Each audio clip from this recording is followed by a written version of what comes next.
gonna ask that. Your worship talk, Mr. Chair. 10:03. Am I an hour late? No. Okay, you can go ahead. We're on? Morning, everyone. I'd like to welcome everybody here to the executive committee. First off, I would like to begin by acknowledging that we are in Spaganagity. That we're in Mi'kmaq and the district of Spaganagity, the ancestral and unceded territory of the Mi'kmaq people. East Hants further acknowledges the 50 African Nova Scotian communities whose 400-year history have contributed to the province's culture, history, and legacies.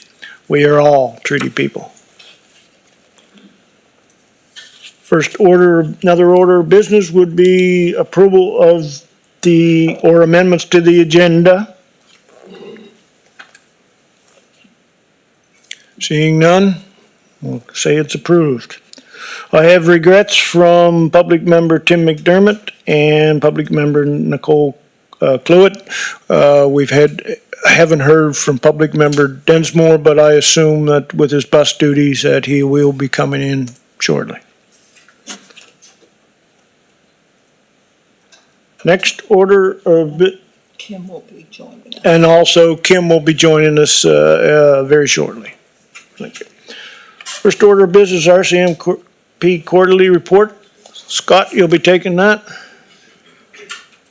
And Staff Sergeant up there is. There he is. Parking outside there was a little challenging this morning. Yeah, it was strange. It's like sharks in the water, they're going around, and it's like Costco parking lot. Minutes? I was wondering if I might get Oh, yeah. person, but I'm not. Thanks.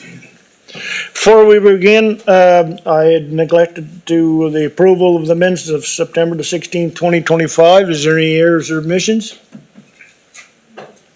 Seeing none, I will approve those minutes. All right.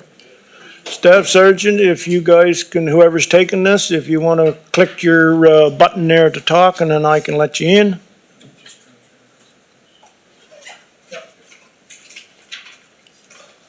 And you'll be taking this, Staff Sergeant or Scott? Nothing on the screen. You guys have it all in front of you. Quarterly report for November. I was gonna do interpretive dance to let you know what page I'm on, but you guys can all follow along. The agenda, quarterly HR update, and then we'll do the APP for September and October. Our HR update. Not much of a difference from previous years. You'll see rotable resources are 21. We've supplemented that with 3 additional resources, 1 surplus to establishment and 2 reservists. We still have 2 off long-term, 1 administratively reassigned, and 3 currently on restricted duties now. 1 graduated, returned to work, who's returning from injury and is now gradually coming back to work. The APP for us, the annual performance plan for the RCMP for East Hants, 4 pieces of it: the road safety, community engagement, proactive crime and drug enforcement, and improving data-driven decision making.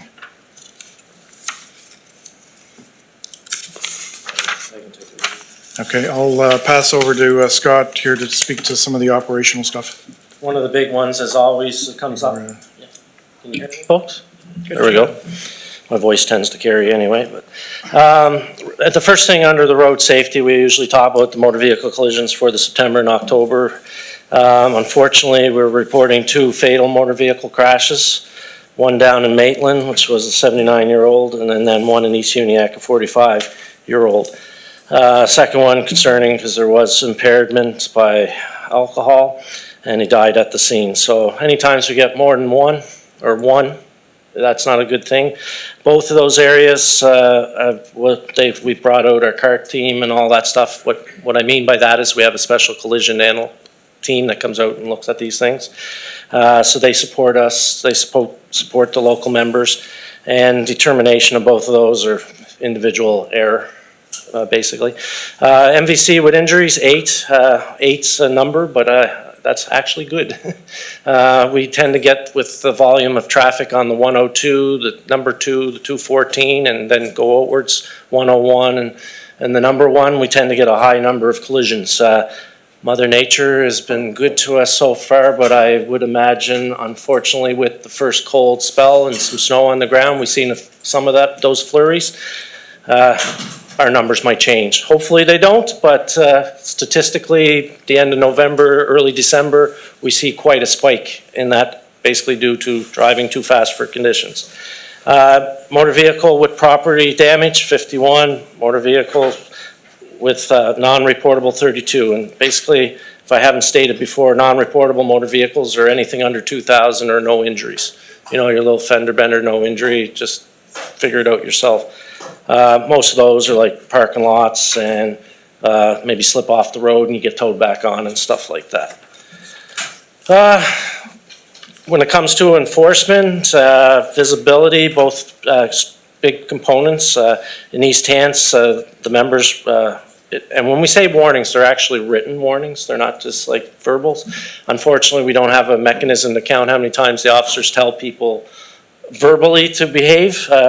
We push them to do the written warnings, so we have a quantification of that data to be able to show their work. I do know the warnings are way higher than that, but the ones I can count on or actual see is out of our system was 77. Summary offense tickets, where they do check the municipal box, the summary offense tickets. The provincial traffic unit, that's the Northeast Nova team that comes into our area. They were in our area, issued 7 warnings and 13 SOTs, which is usually low. That's low for them. Usually when they come, they make a good dent, but that's the numbers that I'm showing.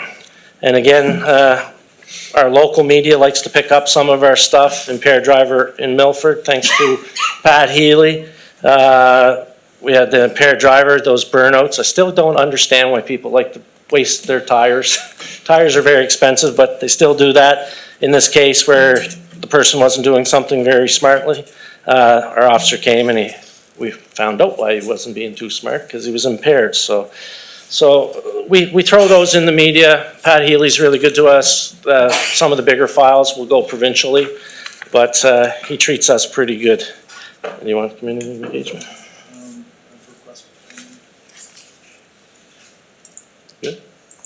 There we go. Community engagement. One of our APP initiatives is to be more engaged in the community. One of the things that we like to do quite often, and we'll rarely, and I'll say rarely in the sense that I've never said no to anybody asking us to help them out with the food drive. Superstore has an initiative, so does Sobeys. Superstore is going to be doing it twice this year to donate to one of the local food banks. They asked us if we could be their poster child somewhat for their Stuff a Cruiser. 100% planned by them. We gave up some of our time to stand with them and get people to donate. Over $2,200 in non-perishable food donated and $250 in cash. By the picture there, I don't have a date on here, but you can tell the Blue Jays were still in the World Series when that picture was going on, because he's got his thumbs up. I think the Jays were up at that point in the series. Remembrance Day, not an us thing, but at the end of the day, we get invited by a lot of the legions and schools. So some of the photos that you'll see here are from the schools. Actually, all these ones are from the schools. The next, actually, no, you won't see it.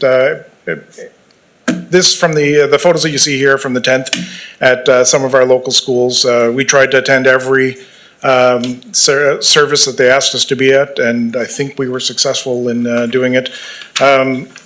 One person of note in here, well, they're all of note, but you'll see the young fellow with the mustache in one of the photos. That's our newest member. That's William Wolcock, our newest member. He did the traveling road show that day, and I think he attended 4 different Remembrance Day services.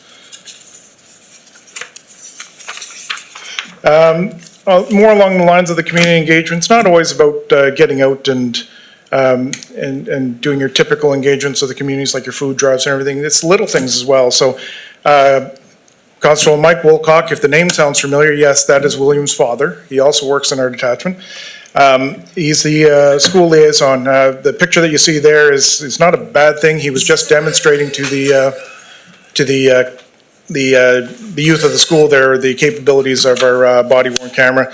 The youth decided to have a little bit of fun with the camera. The next thing that I'll bring up here is not necessarily a good news story. It's a good news story in the sense you look for a silver lining in a lot of things. A lot of things that we do as police don't always end in a good news story. There was a missing person in Clarksville at the beginning of November. A search for the male occurred. Members of the community really kicked in. That's the good news story that we look for, the silver lining. Did you want me to stop? No, carry on. That's the silver lining, the good news story that we look for there, and why I fit this into our community engagement is the members of the community were phenomenal.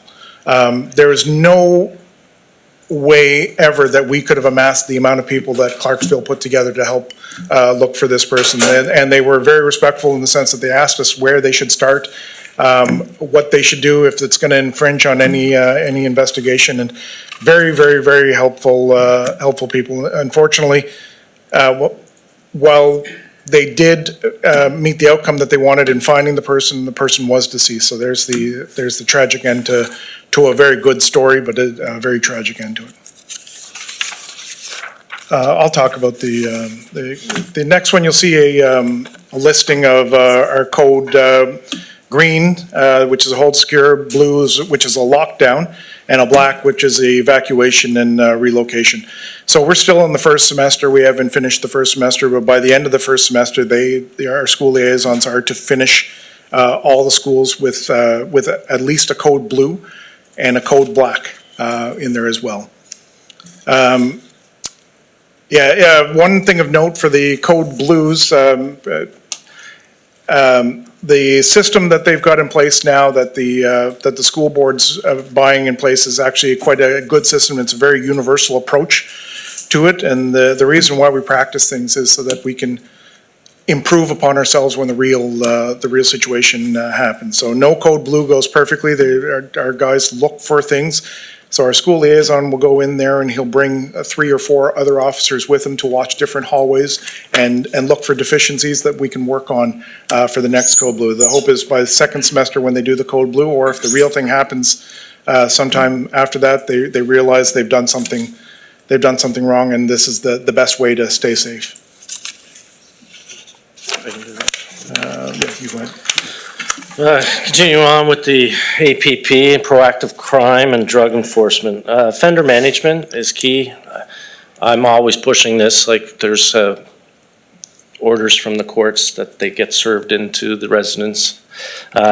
We check those frequently. I'm always pushing to get them checked more frequently because if you're going to put somebody at house arrest or conditions to be in the house, it doesn't do much good if nobody's checking on them. So we're a big believer in that, and we have about 17 people under those conditions. So they serve the sentence and community sentence order, or they've been released to the community within their house. Citizen on Patrol, actually this is a big one I'm really excited about. Did some training, Constable Kevin McDermott and I, actually most of the credit needs to go to the provincial coordinator, Loring, who's got probably about 8 or 9 separate citizens on patrol around the province. We're glad to announce we got one in the Enfield area, and we're hoping that'll expand out. They actually conducted their first patrol last, last Friday, and they'll stay in contact with me. There's a great app. It's called Akapa, where they track. I can watch where they're going. They give an instant report if they see a crime in action. Of course, they're instructed to call 911. If it's something like they found an, I don't know, open door or something, they can go through the non-emergency line, or they have my number, and I think I've got 2 calls already, but I'm trying to encourage them to contact the detachment, because that's where the immediate response is going to be. If I'm not answering the phone, it doesn't really help them too much. But so we're at the time of drafting this, go operational. They are operational. Great crew, volunteers, highly motivated. Lots of experience within the group. and they're welcoming, and they got all this energy, and I hope it can be contagious to other communities. Because I've said this from the earliest times I've been here, the true police or the true eyes in the community are the people in the community, and these are an extension of that. No means are they've been instructed to engage in anything. They're simply eyes on the road to report what they do. Probably see a lot of them with this holiday season coming in the parking lots. With those flyers, you might have seen Operation Hawkeye or something for those who shop in the city. Out here, we're going to call it differently, but you'll see a flyer that on the car, like, oh, maybe we seen your TV, brand new TV purchases in plain view. Well, it might become a target, so they're doing that. So really excited about that, and I'm hoping to have a lot more to report each time we come in front of the committees and stuff to see what they're doing. Crime Stoppers, that program is, I said it last time, I believe, we are getting so many tips, Crime Stopper tips. It's almost, I don't want to say overwhelming, but I'd rather have more coming in than less. A lot of them don't go anywhere, but some of them were pretty substantial at directing resources for people in our community that are not probably following certain laws and certain things. It's kind of centralized through H Division or our headquarters in Dartmouth. And then they send it out to each district. So, and then we report back onto that. So that's live and well. I like seeing that. Dispatch, you want me to continue on that? You can go ahead if you want. We always talk about data-driven decision-making, and I keep instructing my frontline supervisors and the members that if we don't have a record of it, it doesn't exist or it didn't happen. So we get all this information into our record management system.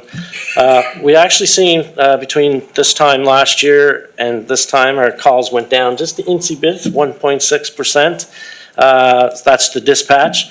And then things that not necessarily go through the dispatch and system goes into the pros occurrences, and we've seen about a 5% decrease. So we had to do a little bit of drilling down. We'll see some of the reasons for that. Certain calls for service. I'll just warn on looking at 2 months of data. 2 months doesn't make a trend. Multiple years of the same months going down, then I'll turn around and call it a trend. But 2 months doesn't necessarily make a trend. And I don't give that much weight to the decrease in numbers. If we looked at an entire year and we're down, then we may call that more of a trending downwards. So like if we have 10% increase next cycle, then we're balanced out. But those stats, I don't go through this because just for more or less for time, it's in front of everybody, you can pick it apart. But we are trying to break it down. Normally we just throw a 38 to whatever % for traffic related. We're starting to break that down into, so you can see some more of the division just to try to be more informative. Like impaired driving, traffic collision, SOTs, warnings, other criminal code.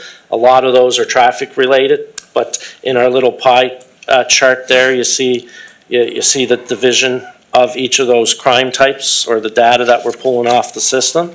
So out of the 513 occurrences for this from September onwards, that's how it's broken down. So pretty across the board, a pretty good average, but again, that's what happens when you get a community this size. You're going to see a balance of some calls, you'll have spikes in others as our population gets more dense. Population will probably, I always call it, we'll get more urbanization of those numbers as the population increases. But they're pretty standard, and a lot of this, and we'll talk more about it a little later, the staff sergeant or myself, you're going to see that those numbers break down to pretty comparable to our partners in other districts of the division. At a previous meeting, Councillor Hebb had asked a question with regards to clearance rates. In our very brief discussion that we had at the last PAB with regards to clearance rates, I warned that clearance rates aren't necessarily the best way to measure measure the effectiveness or the efficiency of a police department. The reason for that is clearance rates, the traditional means of clearance rates are just charges, the amount of charges you laid versus how many occurrences you've had.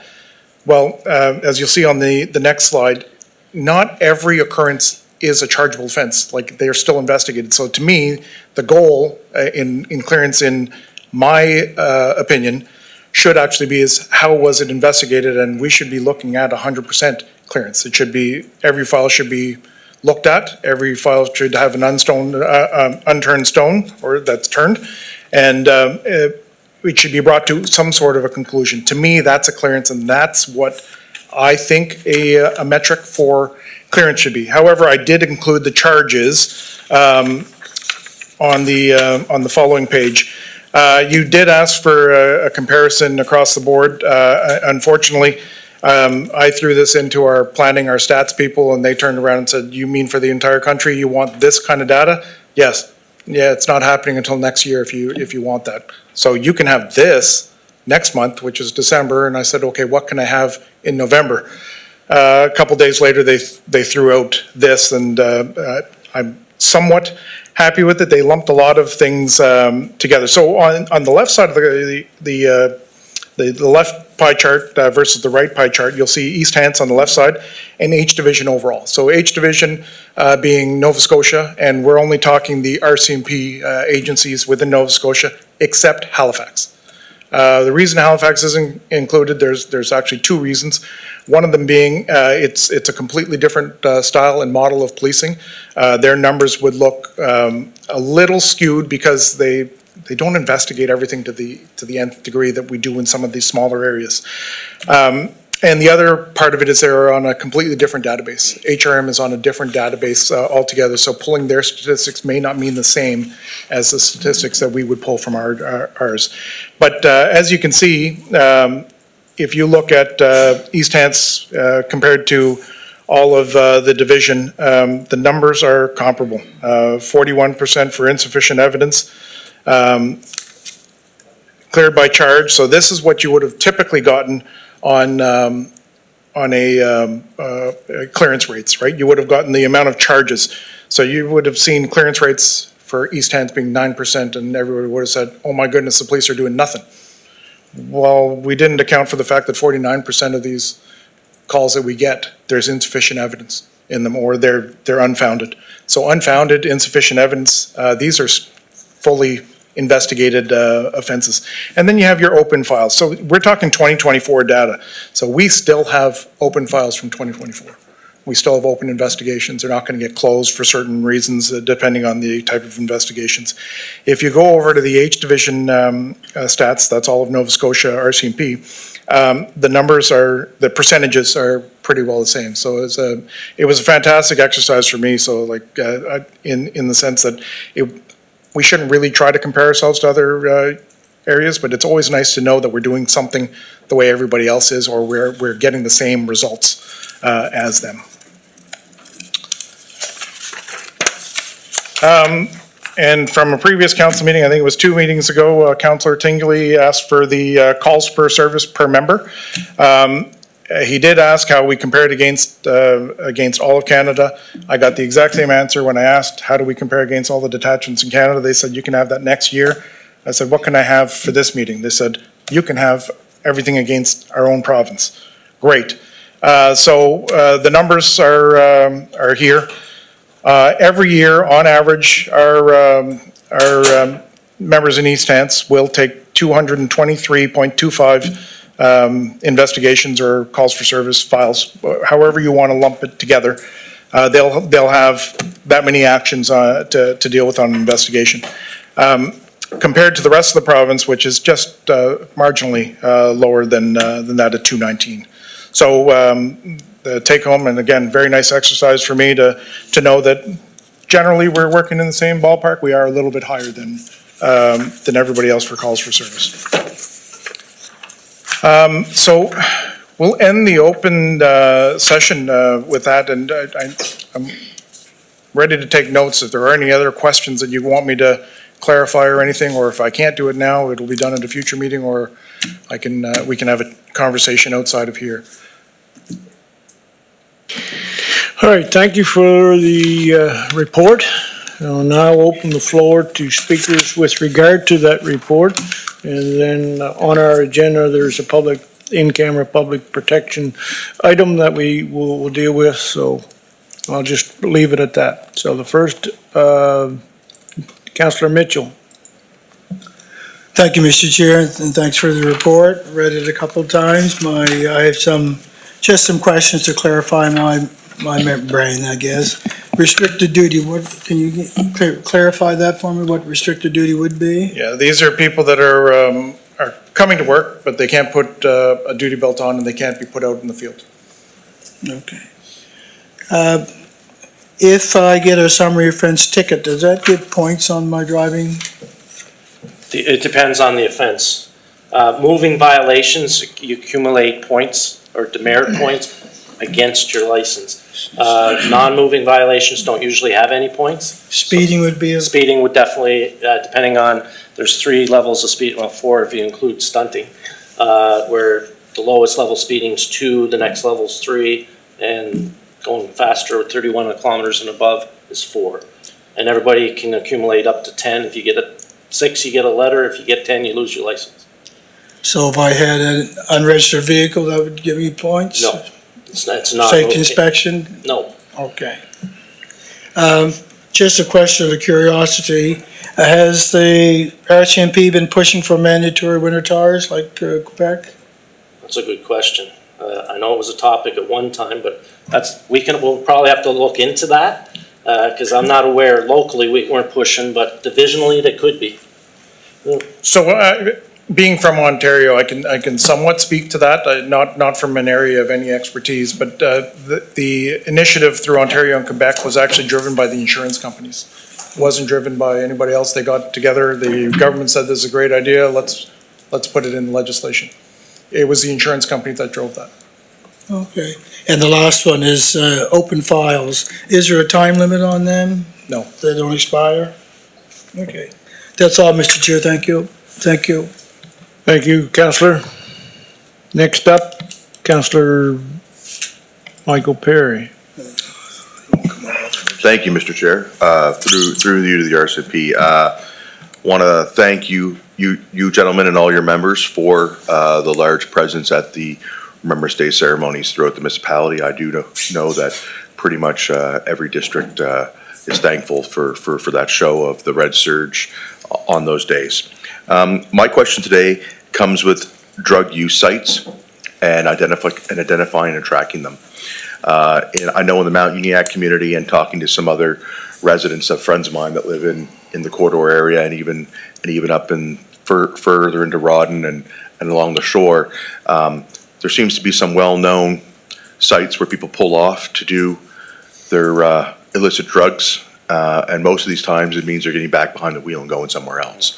They're going somewhere, they're doing the drugs, they're dumping their needles, and then they're taking off. Are those sites being tracked, logged, identified, and at points of interest during patrols? They seem to grow each time.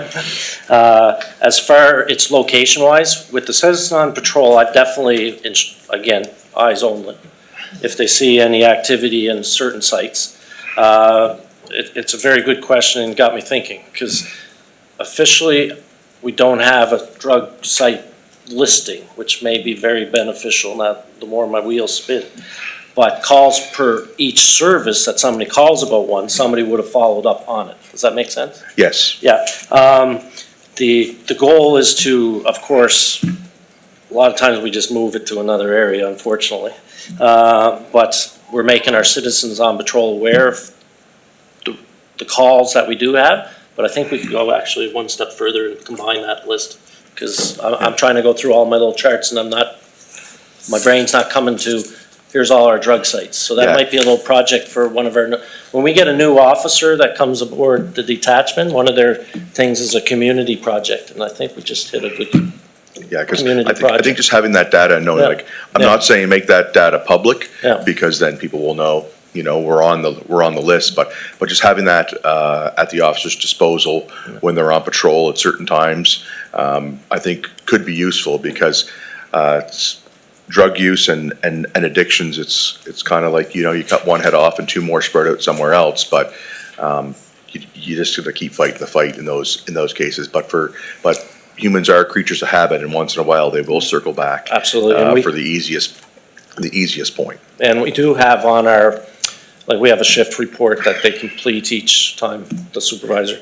There is like a list of areas, and that keeps growing. Points, we call them points of interest. Might not just necessarily be all for drug, could be, this is a local where they do the burnouts, or hangouts, or it could be Drag racing. all kinds of all stuff. those things, yeah. So that's where I kind of see it fitting in to do that, but I appreciate that being brought up, because I think that's a great question, actually. So I will add one thing, though, on the stats-driven side of things, there's a few complications with just identifying drug spots and quantifying it. One of them being if let's just say, Councilor Perry, you drive by and you see a car parked where it's not supposed to, and you do the right thing, you call the police and say, hey, by the way, there's a car parked here. It gets logged as a suspicious person. It doesn't get logged as drug activity. Unless our member shows up, finds them in possession of drugs, then they rescore the investigation as suspicious activity, followed by a drug line. So this is where I say stats are kind of imperfect, but they do give us a good idea of where we should be. The other problem is I don't have a lot of those stats, because they'll call you, they don't call us to say, hey, by the way, we found needles. By all means, if your constituents call you or any of the councilors, please send me an email and say, in this location, they found needles, right? And I think back to my earlier days before computers were even a thing. I know, dating myself, we used to stick pins in maps. Yes. Right? We used to stick pins in maps and then you connect them with pieces of yarn, right? I look back to those types of things. I don't promise it's going to be a perfect solution, but knowing that it's out there gives our guys a place to go and maybe do paperwork or drive through if they happen to be driving down the number one. Let's stop in this area because it's right there. We've heard that at night there's a problem down here. Right? Well, and I look at it as a collaborative thing, right? Yeah. As you get more involved and as the community engagement has been ramping up. Yeah. Some of this information will come forward, and if the residents know, like, hey, I know we're picking up needles here, there's activity going on here, and they divulge that information, then they know it's gonna be tracked. I mean, because sometimes you just go, if at a community meeting, you can be bombarded with 100 different things. But having just a mechanism that it will be tracked and noted, and if it comes to us through you or some way like that, just to, because I really think, I don't see the problem going away, unfortunately. It seems to be a lot more of these drugs are domestically produced rather than being imported. So our problem isn't going to get any smaller. I seen just on the news, was it last night or the night before, they're collecting them off beaches and all kinds of areas. So it's definitely in the community mindset, and usually what comes in the community mindset works down towards the police, so. Yeah. All right, thank you so much. That's all, Mr. Councilor Chair. Perry. Next up, Councilor Hibb. Thank you, Mr. Chair, through you to the presenters. Just for information, who was our community policing officer? Yeah, you have two community policing officers and schools, so they do schools and communities. That's Constable Ouellette and Constable Mike Wilcock. Mike Bill. Okay. That's all. Is that all? Yeah. Thank you, Councilor Hibb. Next up, Councilor Sander Garden Cole. Thank you, Mr. Chair, and thank you for your report this month. I just have one issue coming out of District 1 Enfield, and that is Concord Way, parking issues. And of course, this time of year, that starts to ramp up as the snowy season approaches. But also, these are pretty consistent complaints from residents seeing people parking in the no parking, designated no parking going up Concord Way. Oftentimes, I'm told by residents, it's the same vehicles that are parking there regularly. And I believe that residents, so they're asking us to do something, and I believe that residents can call the RCMP to report parking infractions at any time. Okay, and I can tell them that I suppose it depends on what your availability is and what's going on, whether there will be a response, but that will be the direction that I will give them. Yeah, so Counselor, it goes in with what I was saying, that clearance file. So if they call in, it has to be dealt with one way or the other, whether it's they make a patrol out there or they speak to the person says the car's gone now, but this was the license plate, it will be dealt with after the fact. Now, having said that, we do triage a lot of our calls, right? Yes. So a parking complaint falls down here, murder, death, kill falls up course. here, and then everything happens in between, right? So, needless to say, I like the fact, have them call in. Yeah. And if we know what's happening at that time, we will try to get there at that time. Okay, well, I just want them to feel like, they're feeling like there's nothing they can do about it, and they're seeing it, and, sometimes making a call and make them feel like, and hopefully, and as I say, once the snow comes, and if there's any towing required, or, I feel like if it's the same people especially, that a ticket or, some action may be the end of that one at least, but, yeah, okay, I'll pass that on. Thank you. That's it for me. good. I just got one comment, sorry about that, that's kind of as we get into more of the population, that's what I call one of those urbanization Right, problems. It's a good problem that we get population increase and density of population.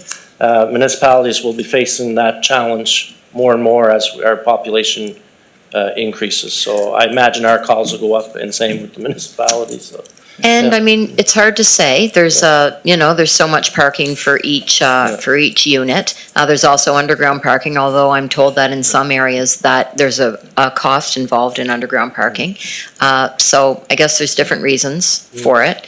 But, yeah, okay, I should also add, Counselor, as well, next week we'll be having a meeting with the municipal bylaw as well, with I saw regards that. to working out who can do what or how we can help each other out with this problem. Because Okay. I see parking as the parking problem's not going away.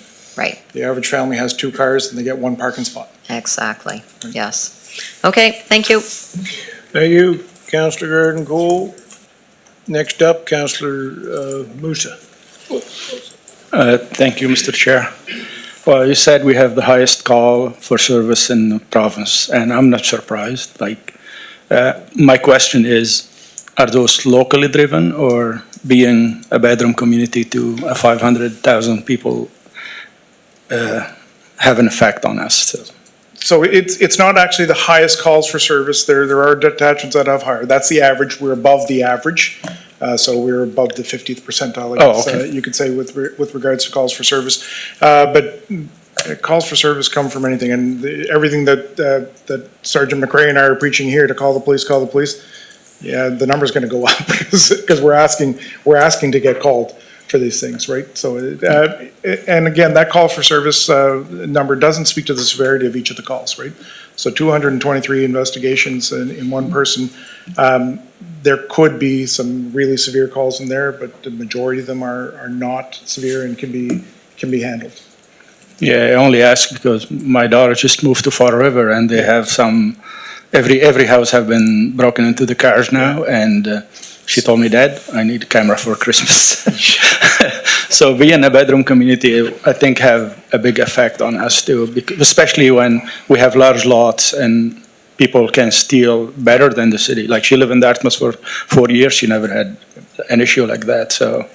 And Fall River is a suburb of HRM. The same thing, yeah. A very big community, right? And East Hants is becoming the suburb of the suburbs of HRM. Like And Mount Uniacke eventually, yeah. is even closer to. Exactly. To Sackville and Yeah. stuff than Fall River is, so.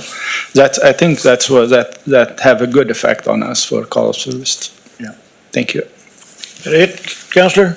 That's it. Thank you. Next up, Councillor Tingley.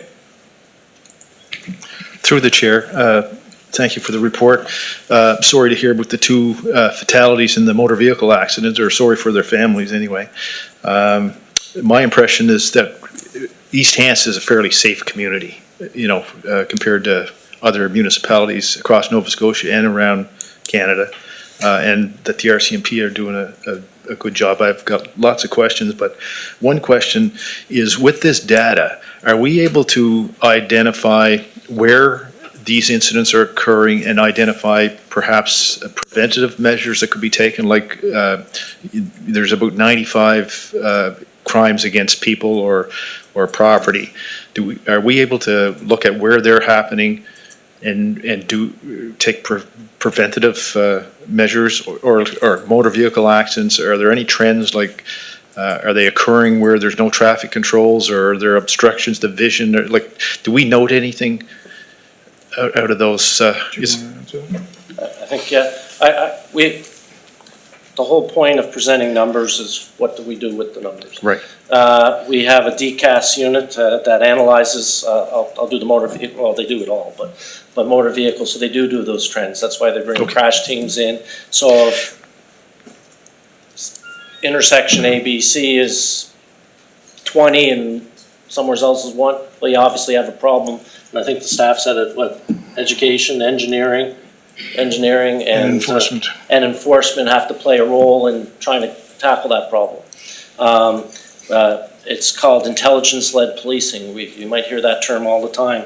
So if all of a sudden, like we said, an example was Fall River, but if we have a bunch of break and enters in, say, Popular Drive and Lance, well, is that a one-off, or are we getting that every second weekend? So we try to identify trends. Sometimes we're successful, sometimes we're not so successful, because they'll move on to somewhere else. But the answer to your question is, yeah, we do look at the data. We try to identify trends and deploy accordingly. Again, it could, and then you balance that with resource availability to do those. But we do have a provincial unit, the street crime, that's their job. Is if we give them the staff gives them a task, or myself saying we're having a problem in that area and they're playing close, go to that area and see what you do to be proactively. Because a lot of times the reactive is reactive. Nobody wants to have to, well, yeah, I don't mind you catching them after they break into my house, but I'd rather you stop them from breaking into my house. And we agree. So, yeah, we do look at the numbers and try to adjust accordingly. Okay, I don't have any other questions for now. That's it. Thank you, Councillor Tingley. I'm going to go to Councillor Cecil Dixon, as he's never spoke before, and then I'll go back to Carden Cole.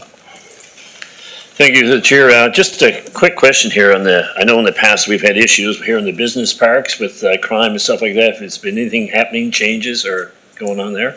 Actually, we got a request to put those numbers together, and I haven't seen them.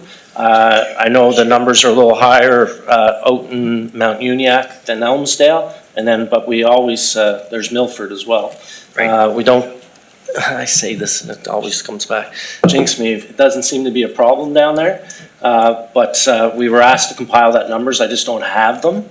But I see all the calls every day. I don't want to say it's not bad, but any calls for service, certain individuals were out, we had a problem, but then a year or two ago, they caught them, that ends the problem.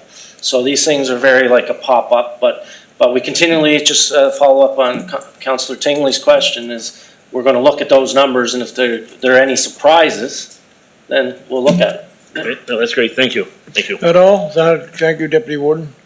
Councillor, or the warden's asked to speak, she's never spoke, so then we'll go to the second round. Thank you. Just going back up to the manpower slide. So if we take into account everyone who's on restricted duties or who's just ungraduated, returned to work, long-term, all that. So we're down 7 members. Correct. So that's 7 members that aren't available to fill shifts. So that has got to be challenging in filling all of our shifts.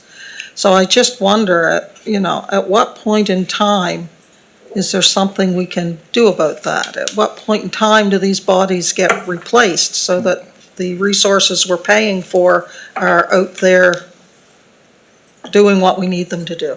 Okay, so the answer is multifold on that one. Thank you for the question, because it gives me an opportunity to speak to the fact we have 2 full-time reservists which are not built into this 20, they're surplus to establishment. And then we have one member that's actually surplus to establishment that's not part of the resourcing formula. That's why I write the resourcing as 24, not 21. If we fall short on a public safety side of things, and the easiest way to do that is, perhaps discussing this in camera might be a little bit of a better solution to talk about our mitigating strategies for that. Okay, All right, anything further, Board? not at this time. Okay. Counselor Sander, Garden Cole.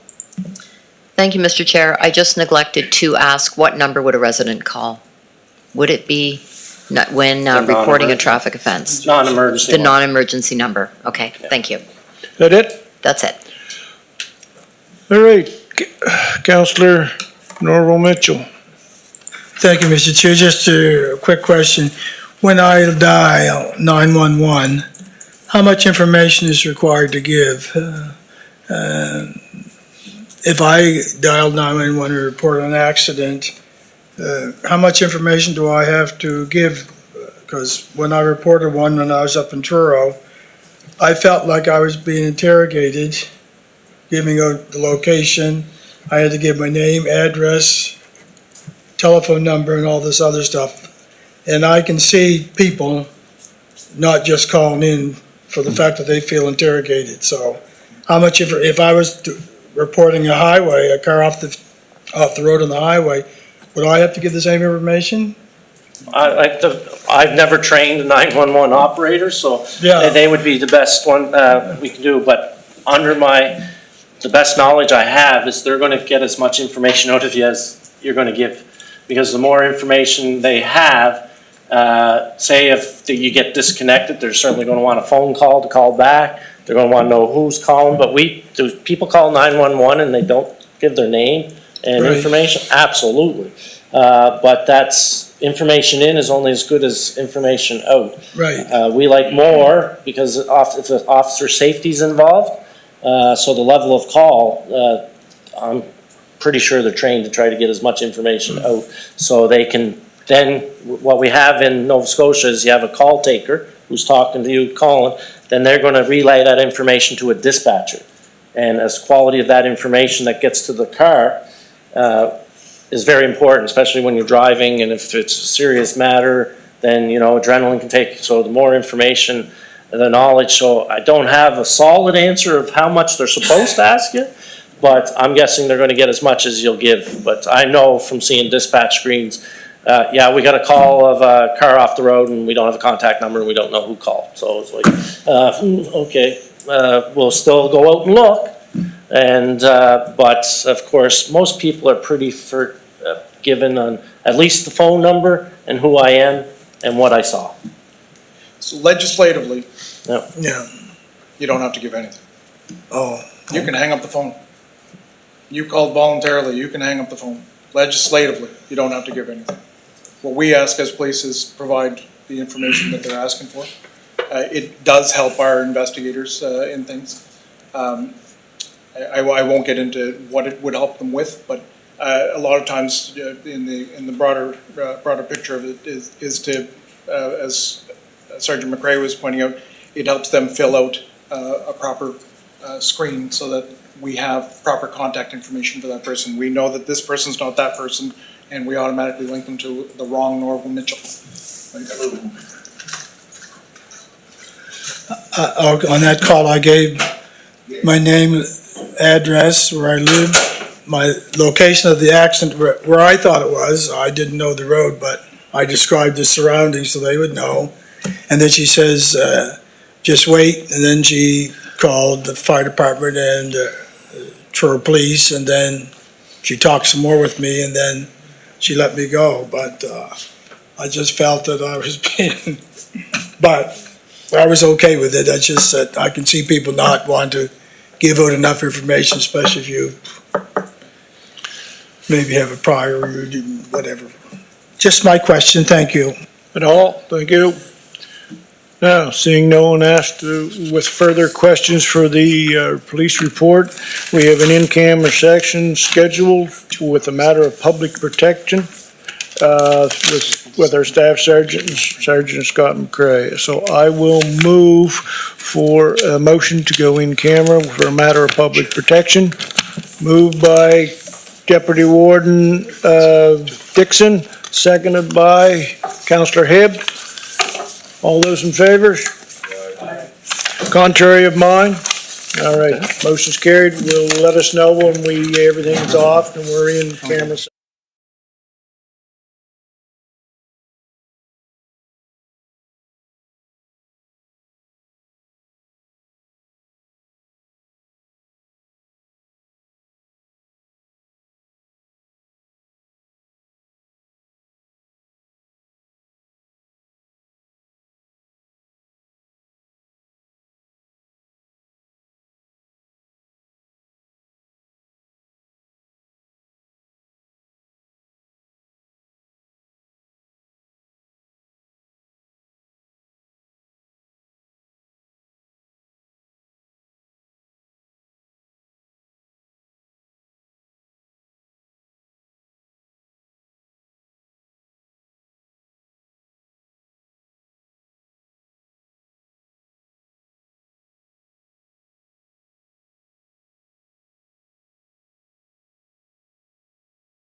Now that we're back on the live stream, I'd like to report that we met in camera for a matter of public protection.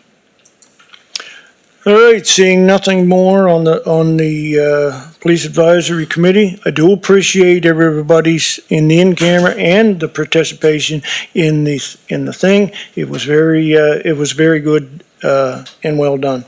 At this time, I'm going to, now we're supposed to schedule for a break, and we also have a presentation scheduled 7 minutes ago. So how do we want to handle that? I'll take the advice from the warden and the CAO. Up to council, we do have a member of the public waiting to do a presentation. I think we should hear from those people.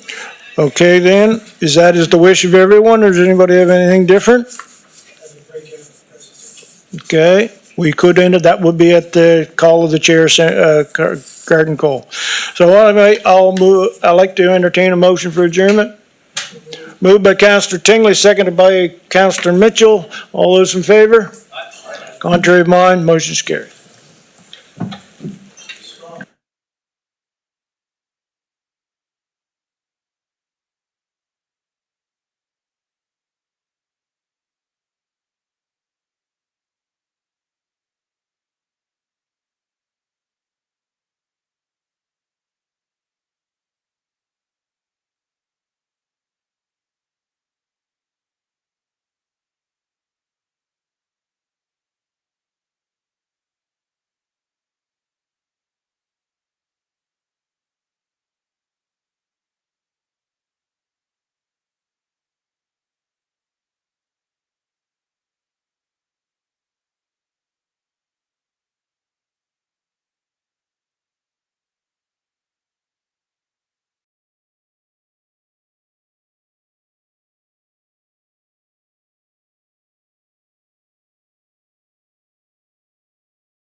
Is this me? I think so.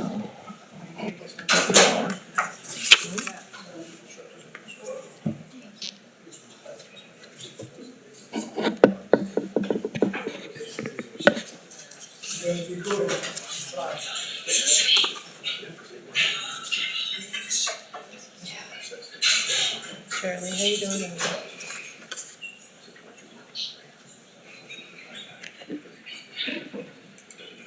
We ready?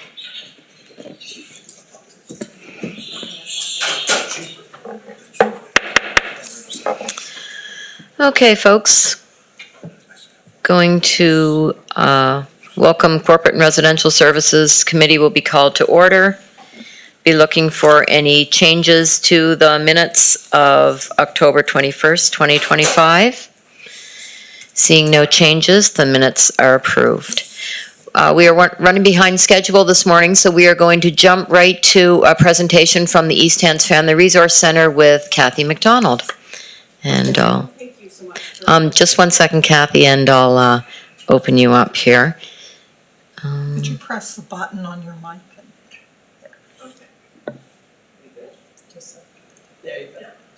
You're good to go. Thank you. All right, thank you for letting me come in and speak, and I'm sorry that you've missed your break, so I will speak quickly but diligently for you, okay? Am I going to be able to see the slides up here, just so I know? Okay, excellent, okay. Oh, just, okay, I'll just, I guess, start. Where are we at? Oh, thank you, Adam. Just give me a second. Okay. You start. All right, thank you. So I think that many of you are aware of the Family Resource Center, but just to quickly update you, we've been around since 2011. We have a staff of 4, and we're doing well over 20 programs now, as opposed to the 2 a week that we used to do. We are servicing probably about 700 plus families. We haven't got our numbers in for this year. And when I talk about the programs that we're doing everything from what you would normally think we would do, like, prenatal classes for folks and things like that, some positive parenting classes and things like that. But we have expanded mightily into other areas, and that's the reason for my appearance today. So you'll see on your first slide here, we serve families in the corridor area of East Hants, but we also work in collaboration with Kids Action in Kennecook and Rawdon, and we will also work in collaboration with St. Memory Lane in Sackville for the Mount Uniacke folks as well. Most of our funding comes from the Department of Opportunities and Social Development, DCS as was. We've received $22,000 annually for the last 2 years from the Municipality of East Hants Community Partnership Fund. And the rest of it is grants, donations, and fundraising. We have 2 fundraisers a year, and then it's my job as executive director to go out and find the money, find the partnerships, find what we need to continue with our programming. So we served in 2021-22, 385 families. That was about half of what we normally did the years before that, and that was a COVID impact. We've grown since then. We're getting families back out again. There was really, people went to ground during that time. And what we did and how we did it changed during that time. We began dealing with a lot of folks who were financially vulnerable. That's always been the case with family resource centers, the financially vulnerable, those with perhaps less economic or education opportunities. But that's not all that we do. We serve all families. There isn't a parent out there that gets up in the morning and went, yeah, I nailed that, got it, got everything I needed to do. Every family is vulnerable, especially now. It does not really matter what your income is or your education when you are dealing with whatever it is that you're dealing with in that family. It can be lack of attachment. It can be a need for positive discipline. It's a lot of mental health issues as well. So we work with all families. So we've jumped back up to 700 plus families. My concern, and what has been my concern in my provincial reporting for the past, since certainly pre-COVID, let's say, but at least 5 years, we've got projected new homes of 5,000 plus in East Hants, which is fantastic. There are no projected income expansions for us. So if even 1/3 of the people in those new homes have issues or concerns, I'm not sure what we're going to be able to do about that. So we're applauding, of course, the growth of this municipality. We're quite happy about that. With that comes services and other things. But we are concerned that we are just now, with the cost of what it is to do our business, what we will do when those numbers jump. And they're going to jump. It's a fabulous place to live. Why wouldn't you want to come here? So are there any questions about that slide? I don't see any questions so far, Kathy, and you may just want to continue on, and then we Okay. will answer Okay. any questions All right, when then you're let's done. do that. All right, can we move to the next slide, Shirley? Thank you. So these are the programs that we do, and of course, there are many more. I just want to point out, for example, we do the prenatal program called Mommy to Be. We've been doing that program for probably 13, 14 years. Public Health does not do a prenatal program in this area. We will call in Public Health if we need to, but I've been presenting that program for the past 15 years. And so we had 13 new parents to be, and I want you to know that 2 of them had grown, 2 of those couples had grown up in this area. The other 11 were newcomers to this area. So we're often the first point of contact for those families. We do a number of different programs with the Municipal Recreation Department, including Splash and Play and Run and Tumble. We'll get about 30 families on average at those programs. And again, these are moms, dads, parents, grandparents. And the biggest program that we do, though, at the most rapidly growing one is something called Concrete Supports. Concrete Supports is where we will give to families twice a month a $25 gift card, either gas gift card or a grocery gift card, and a bag of groceries. We Right now, I'll just give you our stats. On Friday, we had 6 families call in. On Monday, we had 5 families call in. We're doing about 70 families a month with that. We do not compete with the food bank. This bag of groceries is 2 days to get you to wherever, the next paycheck, the next job, to the food bank. That $25 gift card, you can come in twice a month for that. We've gone up to 60 or 70 families a month now from 22 a couple of years ago. It cost us $75,000 more last year than it did the year before. These are families that both parents might be working. Both parents might be in school, those kinds of things. What's happening is, I'll just give you the stats for the 1st of September. In the first 5 business days of September, we had 28 families. 3 of those families had already used up their 2 visits a month that they are allotted in the first 5 business days of September. That was also the month that we gave away school supplies to fully outfit 169 kids. So it's rough out there, and our operational costs are growing because of that. I would also want to note for you the number of partnerships that we have. We cannot do what we do without all of our agencies supporting each other. So Autism Nova Scotia, Canadian Mental Health Association, Third Place Transition, Housing Outreach, they all use our space as their East Hants base. They do not have an East Hants base. They serve Colchester East Hants, but they do not have an East Hants office. So a lot of my job the past 5 years has been making those partnerships, because we cannot do what we do without that support. So if you're coming to see us for a bag of groceries, that's your entryway into the door. We have a very short intake form for that, where we're asking you what else is happening in your life.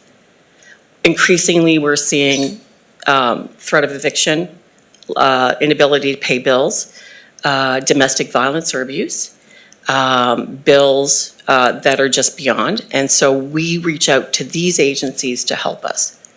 We fill the gaps is what we do. We say hello, we fill the gaps, we check in, we see how things are going with you. No one's coming to see us because everything's going great in their life.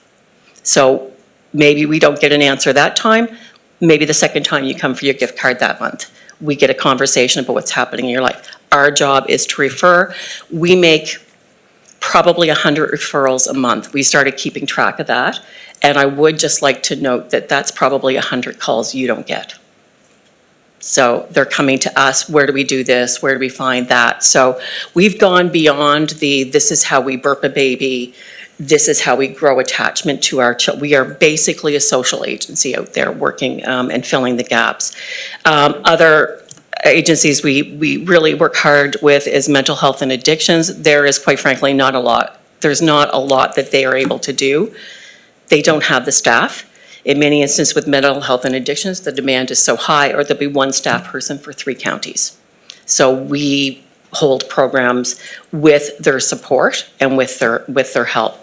And our best friends in the world are Community Rider and the East Hants Community Learning Association. They are down the hallway from us. We do what we do with them.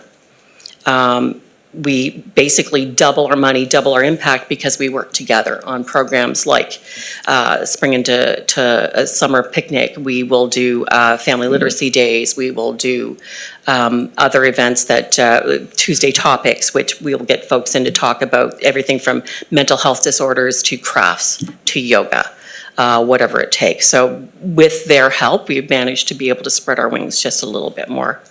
Okay, Adam, can you change that for me? Thank you. So financial considerations, staffing is our largest annual expense. Living wages and increased costs are our biggest financial concerns. This is a very, very high turnover industry. And we're seeing it across the board. I am forever grateful to the staff that I have. They're fantastic. Everyone is university educated. Everyone is local. And it does kind of keep me up at night, because I know that the living wage is not happening for these folks, and they're doing very close to social work, but they are terrific.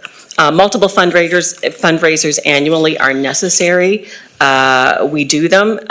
It is just a fact of life for us. I would like very much for us not to have to sell things, but we do have to sell things in order to get along.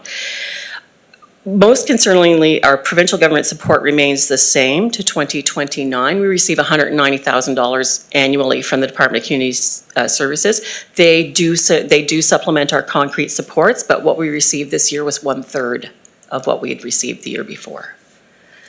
And as I noted, we increased by $75,000 what we spent last year on our concrete supports. So they're giving us support in other ways. Actual funding is not it.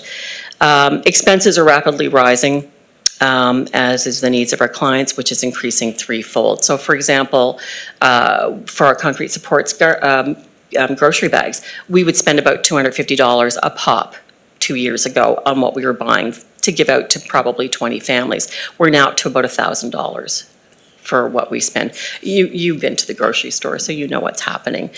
We're not immune to that at all. With an increasing population, we're going to see increasing demands.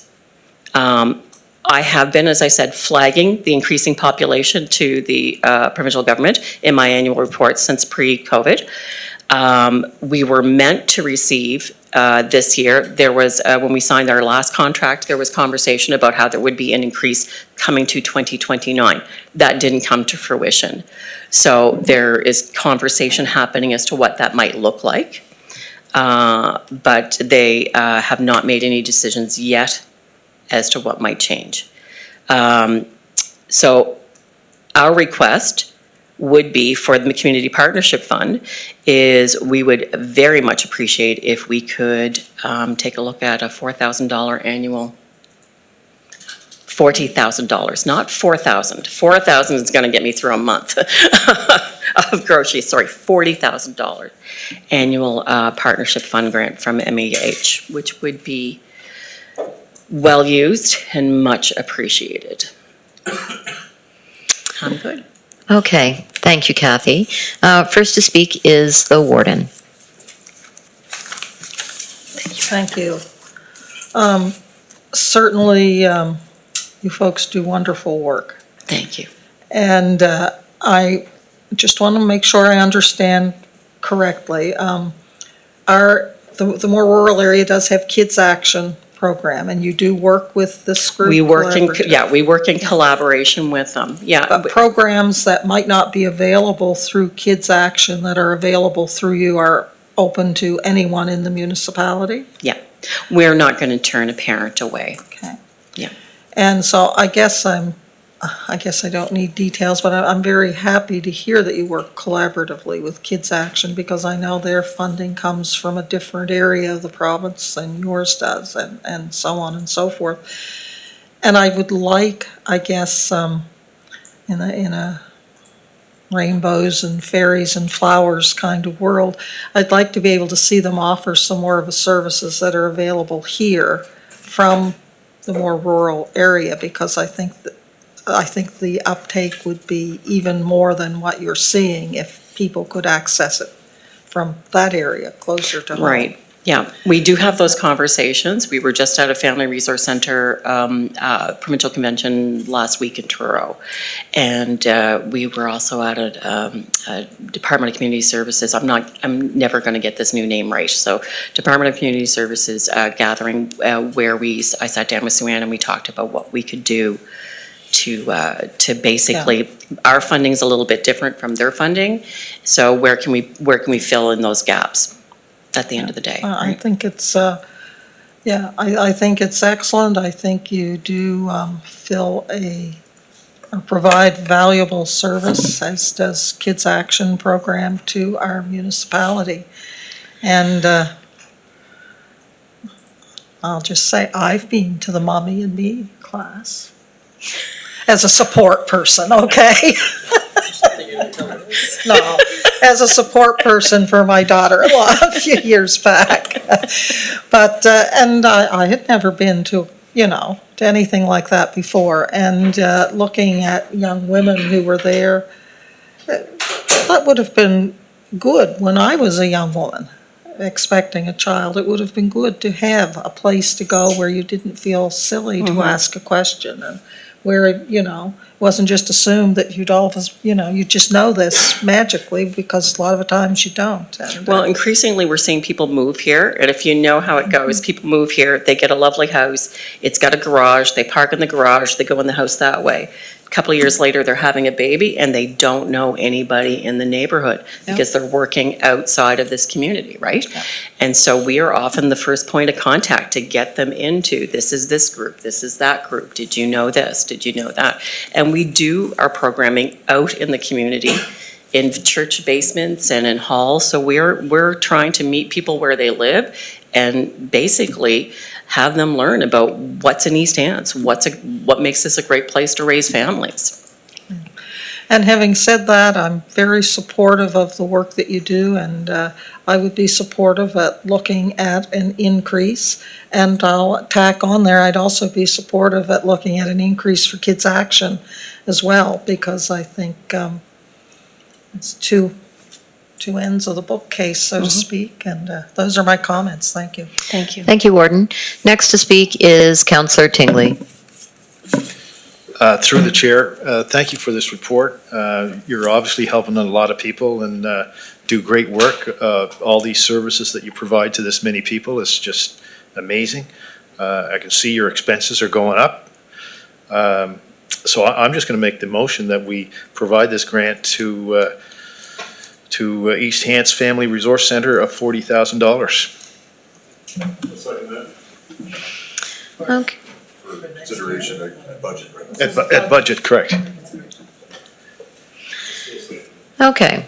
Motion's been made and seconded. On before the motion is Councillor Perry. Thank you.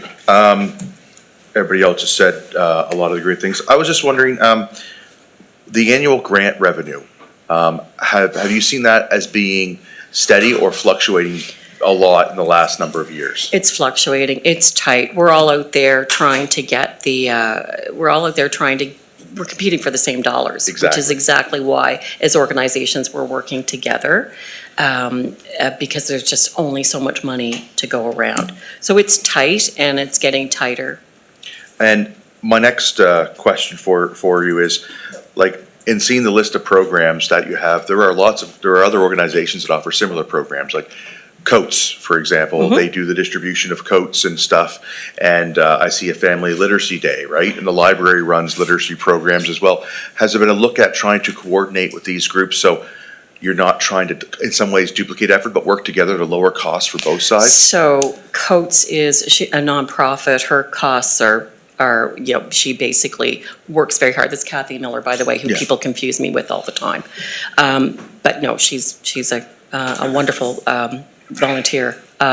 So we are a drop-off center for Coates. They used our racks for all of this grassroots stuff is happening. Melanie at the library, we often have Okay, good. conversations. Yeah, we're all trying really hard to work with each other, because sometimes the door to me is the door to everybody else and vice versa. Because I'm currently the chair of the library board, so Oh, I was, they do I was, such good I was work. making sure that, no. that there's tie-in there, and that things are So going I'm on not going in to the tell you about the communities. little food pantry there Yeah, or any of those. exactly. Okay, Yeah. okay, yeah. So no, Yeah. all that stuff is going good, and because I was wondering, like the run and tumble, the splash and play, are you guys having to pay for those, or are you applying for sometimes community grants? Okay, so the to cover Splash and them all? Play is a cultural, cultural heritage, couple of more words. That's a grant. So we're paying for the usage of the pool for that.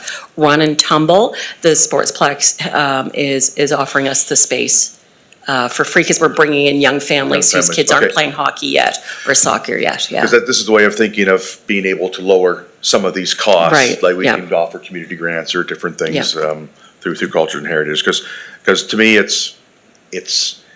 seems like your organization is the hub that leads to everywhere else. Lots And of times, making yeah. sure that, when we're funding this organization, that they know that this funding's going here, so you guys can all work in a pretty much a collaborative environment. Yeah, we've been doing that for a long time. And the other thing is, what's the place you named in Sackville? Because Memory Lane. Memory Lane. Memory okay. Lane. It's geographically closer to some folks, and then also there's the West Hants Family Resource Center.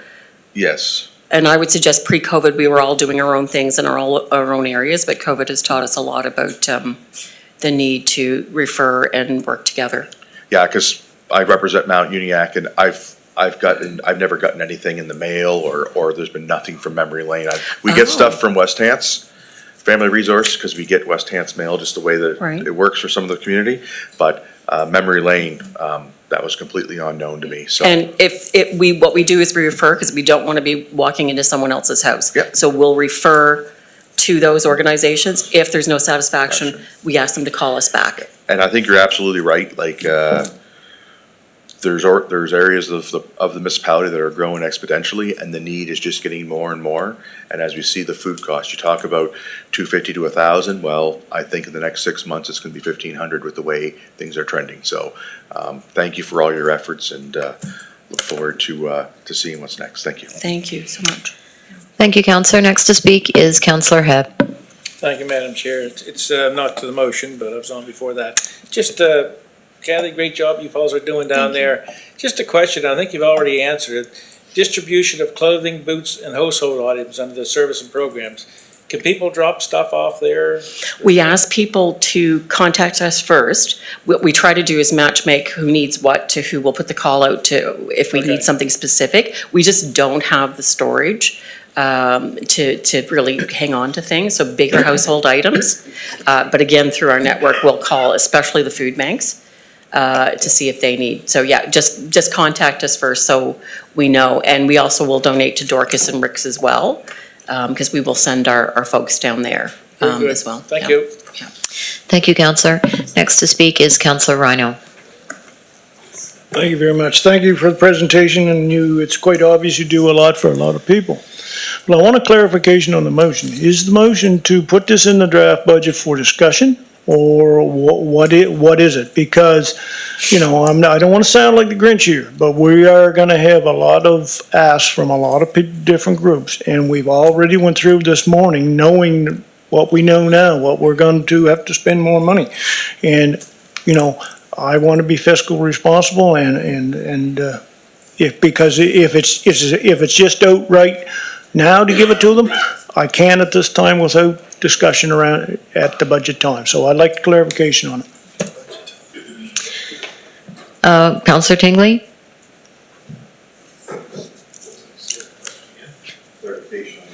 Clarification on your motion, please.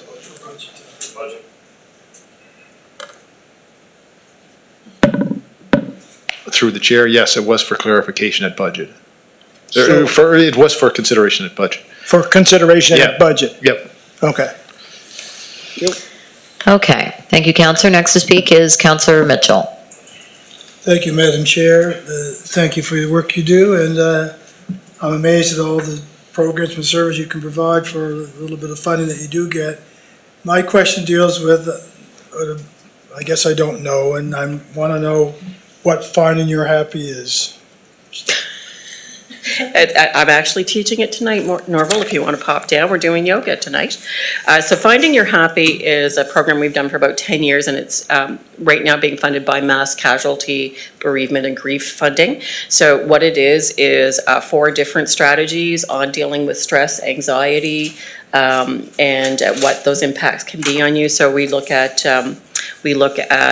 yoga, we look at journaling, we look at conscious acts of kindness. And when I do that program, it's 2 weeks where I start pulling out the service groups that are in this area and saying, hey, maybe you'd like to volunteer for COAT, maybe you'd like to volunteer for the food bank. So community engagement is the #1 factor that makes people happy. And provides resiliency. So that's one of the things that we teach. And yoga, journaling, meditation, and conscious acts of kindness are the 4 things that we do. And what ti- chocolate, what lots time of is it? chocolate. What time is that tonight? It's for women, Norval, come pop down, 6:30. It's all for women, but it starts at 6:30. I guess And I'll we be provide the yoga closet mats. then. You can come down though. It'd be fun. Okay. That's all, Madam Chair. It's part of the, like I say, mental health and addictions doesn't have a ton of funding. So we are providing grassroots till you get your appointment, 8 months down the road or 10 months down the road or whatever it is, right? So what time would it be if somebody did ask, so I could, 6:30 tonight. thank you. You're welcome. You can still go. Is that it, Yes, Councillor? That's it. Thank you. Warden, if you wouldn't mind taking the chair, I'd just like to speak. So I had the pleasure of going down and sitting with Kathy at their location and chatting for a couple of hours and finding out just exactly what this dynamic person and her team are doing. And it is nothing short of amazing. The resources that they are helping people tap into, the resources that they are providing, it was such an eye-opener, and just this little brief presentation here is just skimming the surface. And the needs of our community are growing, the needs of people in this complicated society. The things that they are offering to people is unlimited, and how they are working with other groups and pulling it all together. It's just, I can't tell you how impressed I was. And when she touched briefly on the wages that they are getting, and, I know it must be hard to hold on to people because the job would also be draining, and they're just doing so much more than probably what they are being compensated for. So I just wanted to let people know that they are playing a role in this community that cannot be matched by any other group, and that we really need to support them financially to the best of our ability to keep it going in the future. And I want people to keep that in mind come budget time. Thank you. Thank you. Anyone else wishing to speak on the motion? Seeing none, we'll go to the vote.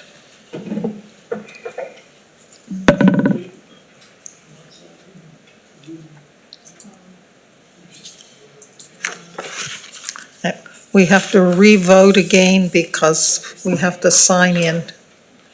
We forgot to re-sign in at change of committee.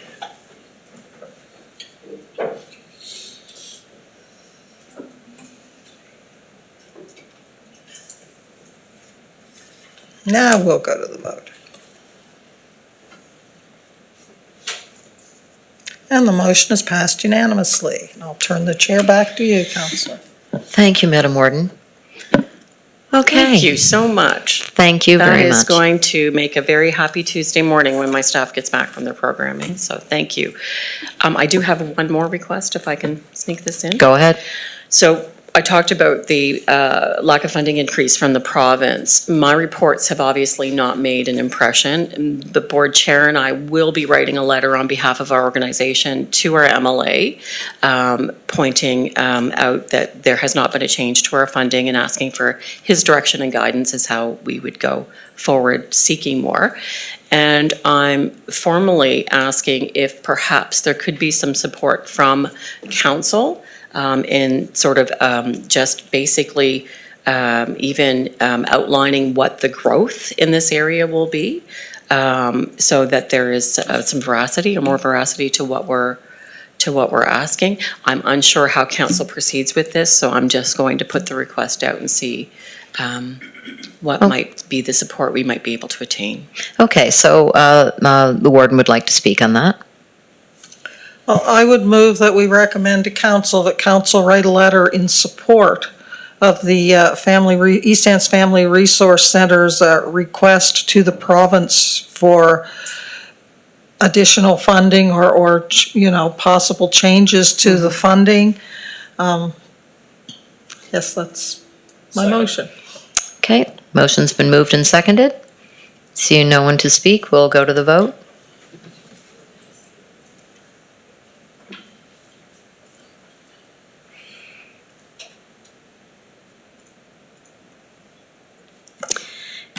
And the motion has. Fantastic. Thank you so much for your time today. I very much appreciate it. Thank you for your presentation. Okay, folks, we are behind schedule, and let's see here. We're actually at the hour of adjournment. Okay, we are at the hour of adjournment due to a nominating committee meeting after this. So what is your wish, to put this off until, the other items off until? Okay. Okay. Okay.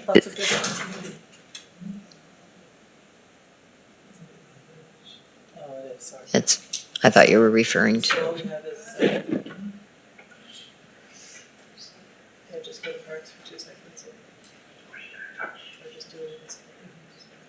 Okay, so we're not doing the employee introductions.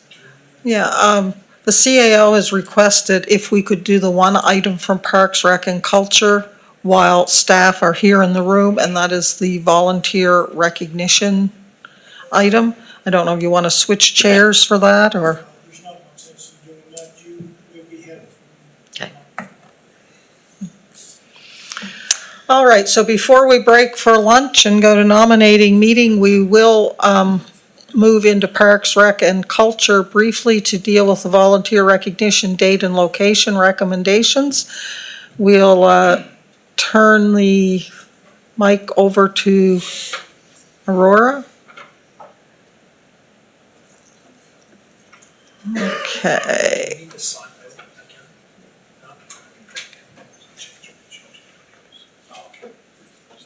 I'll just get you to push that button, Aurora, and then I can find you so much easier. Okay, and CAO? So councilors, just before Aurora gets started, this is really a simple report. I'm not sure if she even has to really present it to you in any kind of detail, but just stick to the highlights, because it's a report that you see every year, and there's just some summary and, yeah. Basically, we have to decide the date and where we're gonna do it this year. It sure is. Perfect. All right, so good morning, council.